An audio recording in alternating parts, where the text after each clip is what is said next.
And you write most of your material, you write or co-write most of your material. Yeah. Has that always been what you've decided to do from the jump? Well, yeah, I or? mean, like, if you can write music, why would you not?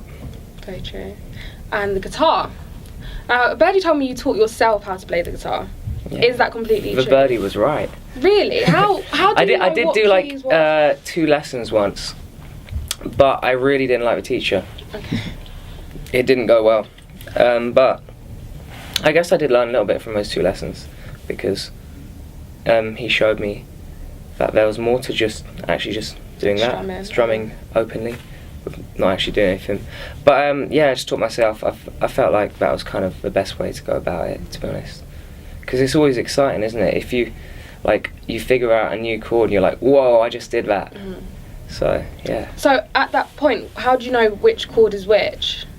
Because if you were telling somebody what the musical arrangement was, would you be able to say that's an A, D? Yeah. I mean, to learn chords, like, I did look at some chord books. Okay. I went and bought like a little chord book with Kurt Cobain on the front. I was like, that's cool. That was definitely the right one. And then so that was really useful for learning chords. Okay, cool. So now that you are in the position that you are, and also performing like quite regularly, you done the Jingle Bell Ball, didn't you? Yeah. Obviously your biggest crowd. Was that your first big gig, or? You know, do you want to know something which is quite funny? Like, obviously I used to be in a rock band since I was about 13 to the age of 16. What were they called? We were called Just Me Again. Pretty emo. But yeah, and since the age of 16, and when I started to work on my album and stuff, I hadn't actually played a proper gig. Okay. Until the Jingle Bell Ball. So I hadn't played I hadn't played a proper gig on my own, let alone a gig, for like 2 years.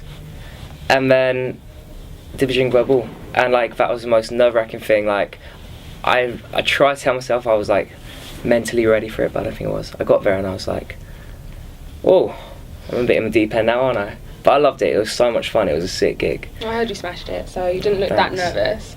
So well done for that. So now that you've done that and you've toured with Union J? Yeah, just finished. So how do you feel now about performing in such large crowds? Is it something that I love it. I love it.